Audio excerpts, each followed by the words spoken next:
Hi guys, এখন বলা হচ্ছে যে পশ্চিম বাঙ্গাল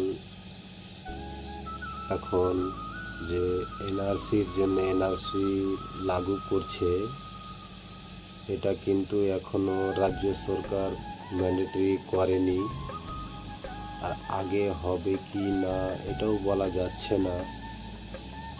তার জন্য সবাইকে বলা হচ্ছে যে নিজের নিজের ডকুমেন্টসগুলো সবাই কিন্তু কি একদম ক্লিয়ার কাট বের করে রাখবেন।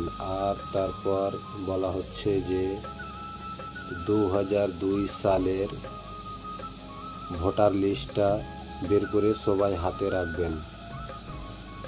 অনলাইন কিন্তু পাওয়া যাবে, আবার অনলাইন যদি না পান তাহলে গ্রাম পঞ্চায়েতের প্রধানের কাছে যাবেন, প্রধানের কাছে গিয়ে ওখানেও পাবেন। ওখান থেকে নিয়ে সবাই নিজের নিজের বাড়িতে এক কপি করে তুলে রাখবেন। তার জন্য বলা হচ্ছে যে বলা যাবে না যদি বাই চান্স ভেরিফিকেশন অ্যালাউড করে দেয় তাহলে কিন্তু ম্যান্ডেটরি কিন্তু দেখাতে হবে নিজের নিজের ডকুমেন্টস। ওটার জন্যে বলা হচ্ছে যে সবাই নিজের নিজের ডকুমেন্টস সব ক্লিয়ার কাট ঠিক মতন ঠিক করে রাখবেন। Hi, thank you.